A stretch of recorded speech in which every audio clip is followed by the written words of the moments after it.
What's going on here? Lexus killing off some of their key models, some very important models for me at least when it comes to the Lexus lineup. Specifically, the IS 500 is being discontinued next year. Very sad to see this, but they do have some plans in the pipeline, and that is what we're going to talk about today.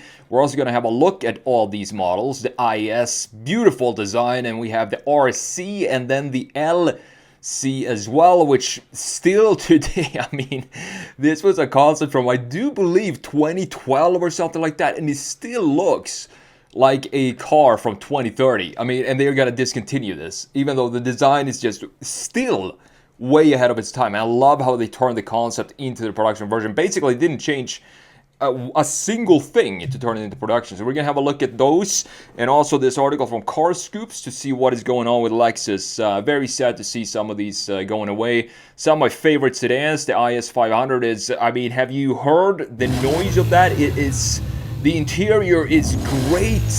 One of the coziest interiors today, and the V8 and everything. So let's have a look at this article. I'm gonna link it down below before we jump into Photoshop, and I'm gonna let you know what I think about these models being discontinued. So Lexus is about to kill off these long-running models. Nearly a dozen models are being discontinued. A dozen models discontinued, included the V8 sedan, coupe, and electric SUV, signaling a major shift in the lineup. Lexus will end production of the IS 300, 300H, and the 350, and the IS 500 in November of 2025. So if you want an IS 500 brand new, it might even be too late already if you want to order one. I'm not sure if they closed the order books for that yet. The closely related RC 300 and 300H 350, and of course the RCF coupe will follow the same fate. Another Lexus model that will bite the dust is the electric UX, likely followed by the hybrid. I don't really care about the UX. The UX to me, it doesn't feel like a Lexus to me. It feels like a car that they just had to put out to the masses to be competitive in that segment. I do believe I reviewed it last year. I can't really remember. That's how important of a car that is to me. Production of the IS 500, IS 350. This is the message from Lexus itself, saying that production will end in November 2025. Sales will end once orders reach the production numbers for November. So I do believe you still have about 3 months or something like that to order your IS 500 if you want one straight from the factory. And then you have the RCF final edition. The message from Lexus here is, we regret to inform you that the RCF final edition has reached its limited number of 200 units and is now sold out. So no more RCF. I wasn't really a fan of this design when it first came out. They did a facelift for it. I think I have both of them in Photoshop. We're going to show you that in a minute here. But the design of the side view looks great. The front end, though, looks like the Predator from the movie Predator, you know, with the mouth opening like that. Then we have the IS 500. I mean, what a car this is. I had the opportunity to drive this on a media drive a couple of years ago. I was blown away. Great vehicle. Looks great. Origami design. I mean, Lexus styling is just on another level when it comes to chiselness, sharp corners, edges everywhere. So only the rear-wheel drive IS 300H will remain in production for the Japanese market. So I don't know if it's totally going to ditch the IS here in the States. Or what? So Lexus recently introduced what is expected to be the final model year updates for both the IS sedan and the RC coupe. These vehicles date back to 2013. I mean, obviously the IS first came out in 2013, but it got a major update in 2017 and also 2020, basically making it into a new model. So it hasn't really been around since 2013. The RC underwent a mid-cycle refresh in 2018. You do have a new generation of IS rumored for 2026. However, the design is not going to be as good as the one we have right now. I can tell you that right now, because look at what they did with the ES. They completely butchered the ES. The ES sedan, the old one, looks great, fluid, stretched out lines, beautiful low proportions, and then they had to make it into an EV. So the package for the new ES is supposed to be both an internal combustion engine hybrid and an EV, meaning that we get the same problem that we get with all of these vehicles. The 7 Series, the new Volvo, what's it called, the ES90 or something like that. They look like they sit to, they're not beautiful sleek sedans anymore because we need to have the battery pack underneath there. I think that's going to happen with the IS as well, because you can see here the new IS is expected to offer both electric and hybrid powertrain options, meaning that the proportion is going to be completely messed up. It's not going to be as beautiful as this one for sure. And they're also working on a sporty coupe that could potentially replace both the RC and the LC. To me, the RC and the LC are two completely different vehicles. The RC is more of a, throw around corners, sports coupe, while the LC is definitely a grand tourer, and it looks great. The V8 sounds fantastic as well. End date for the LC production is expected in 2026. I don't have a specific date yet. They also announced that production of the smallest electric SUV will end in 2025. This is the UX right here. As I said, if I'm not mistaken, I think this is a CVT gearbox.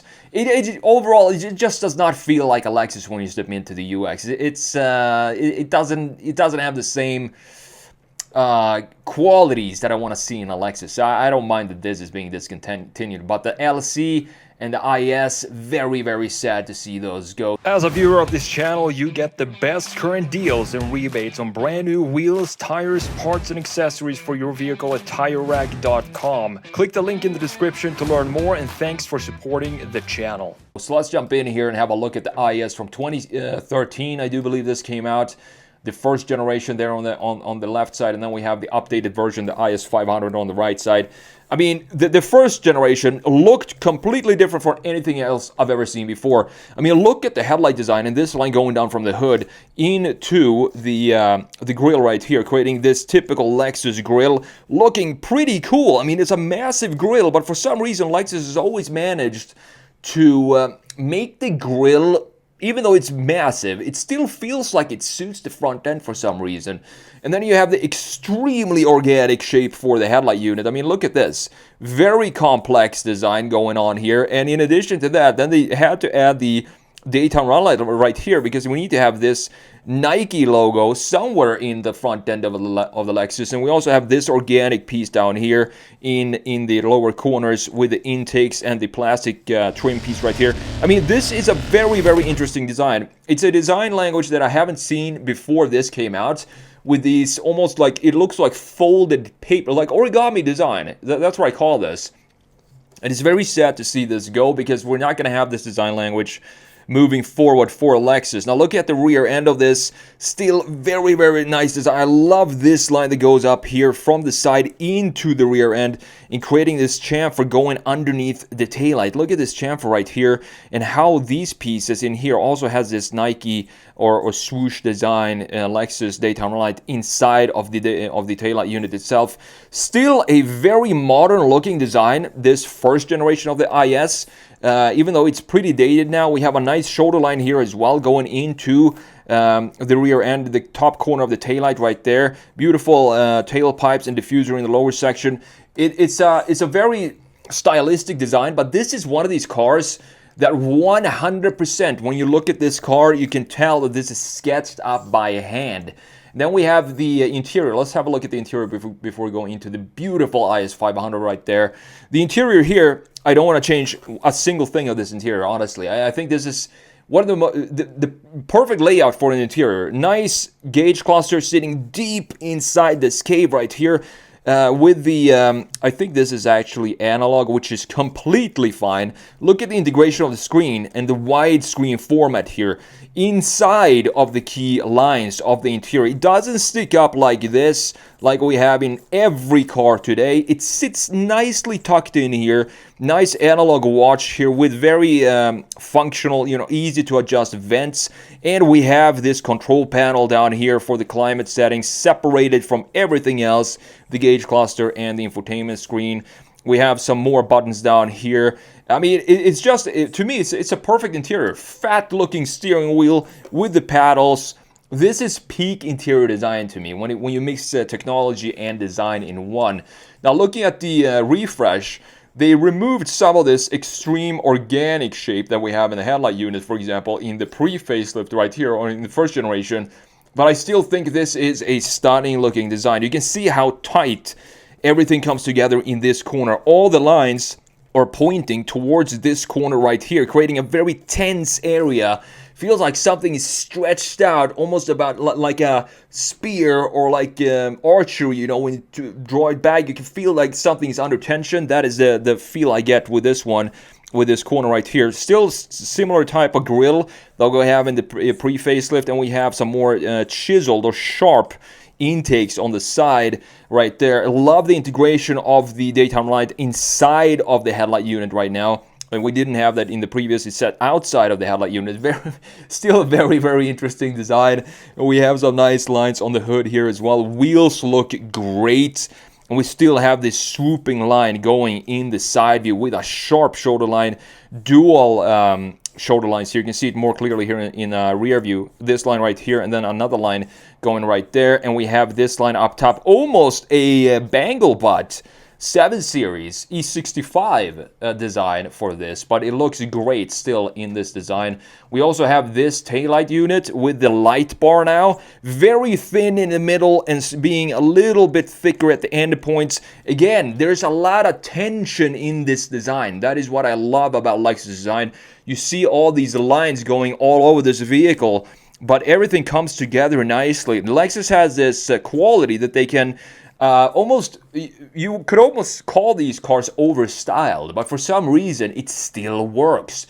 They're still making beautiful looking designs. I also love the angle for the tailpipes here for the IS 500. Looking fantastic. Same goes for the interior here, even though we do have the screen now sitting a little bit higher up and also above the key lines of the dash, as you can see right here. It still looks decent. This is still a great interior for me.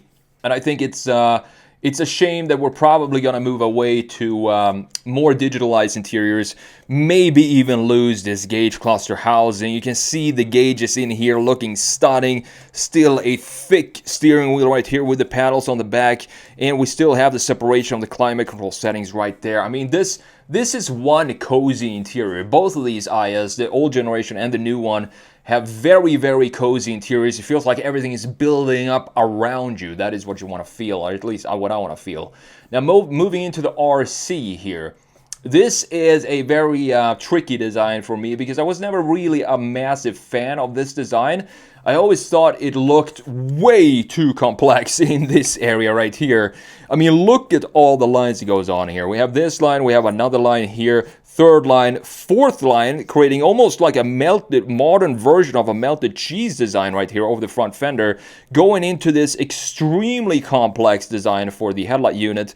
But again, this is what makes the Lexus special to me. They just go nuts with the styling. Then we have the refresh version here. You can see that it got a little less complex, similar refresh that we have in IS, moving the daytime light right here inside of the headlight unit. You can see that it moved into the headlight unit right here instead of sitting down alone in this area, and it got a little bit cleaner, but still a interesting proportions in the front end because it slopes down. It looks so flat in this area right here for the front end, but it's not. I wouldn't call this a bad looking design. To me, it's an interesting design because there is so much to analyze in this design with all the line flow that goes on in the RC. Now looking at the side view and the rear view, definitely my favorite view for this vehicle. We still have this very sharp line in the lower section going up here. Doesn't really have the same connection like we have in the IS, that it goes into the rear end here, but we do have a shoulder line cutting through here. Beautiful. I love to see that coupes were still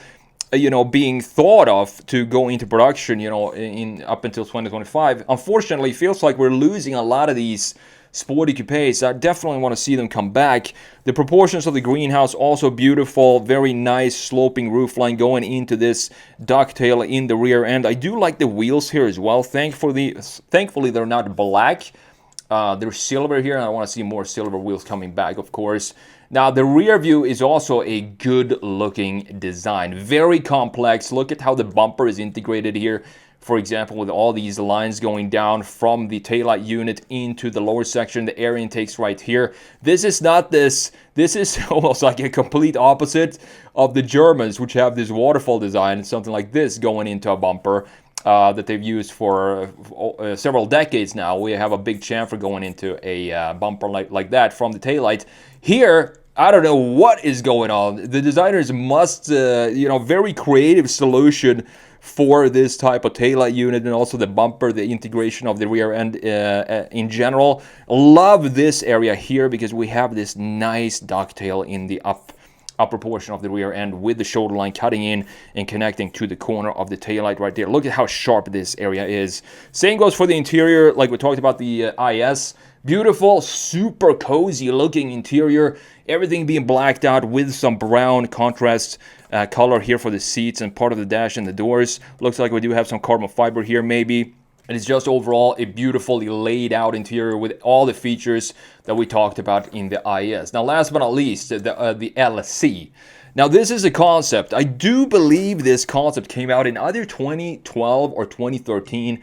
And when this came out, it was an insanely revolutionary design coming out with this design, and it still today looks like a super futuristic design. I mean, look at the headlight unit here. They went even more nuts with the integration of the daytime running light down here, having it now cutting into the headlight unit, and the headlight unit itself very organic and almost feels like a bug or something, like a bug, the eye of a bug. And then how they took this and put it into production, the cool thing about the LC is that they basically did not change a single thing. When this came out, it looked like this is a concept car. They're never going to be able to put this into production, but they did. They took the concept and did everything they could to make it feasible to put this almost exact design in production. Love this line coming down from the A-pillar right here into the grille and then continuing all the way into the bottom base of the front end. Beautifully done. We also have this Nike swoosh logo here. I call it that. Similar, typical daytime running light for Lexus. Headlight unit here, still dipping down. We have an intake right there. Just a very, very wide, interesting looking GT cruiser, specifically with the V8. You don't want to go with the V6, the 500H, which never really sold well anyway. You definitely want to go with the big V8. And looking at the side view here, coming from the concept, again, there is not a lot of changes here. I've always loved this design because it looks like an LFA to me with this line here. Very nice line, cutting up, long shoulder line as well, stretched out greenhouse, going down from the A-pillar. It goes straight in to the very center of the front axle, exactly like we want to see on a big coupe like this. Beautiful styling for the LC, and again, this just feels like it's a 2030 model. It feels like this could be a brand new design today, and if this came out in the production form, like as it looks like right here, to me, it would still feel like a concept car in 2025. And there are features here that I would think would not make it into production. For example, these taillight units. I don't know if you've seen the taillights of an LC. They have this 3D effect. There are mirrors in the taillights and stuff like that. Crazy stuff going on. And they actually put that as well in production. You can see a little bit of it right here. It has a very cool depth to it, these taillight designs. And we have the dual exhaust, almost quad exhaust pipes in the lower section. Same goes for the interior. The interior of the concept, of course, this is where it got the major changes for the production version coming from the concept right there. Still looking very cozy. And this is definitely a vehicle that I would not have any problems at all sitting for a very, very long time. Look at the integration of the climate settings, the integration of the screen sitting in between these two parallel lines, and of course the housing for the gauge cluster with some analog features. Not just one single screen, you actually have some analog physical pieces inside of the gauge cluster right there, looking beautiful. So major changes happening to Lexus, and I'm very excited to see the next generation, specifically the next generation IS. I really hope they don't mess it up like they did with the Lexus ES.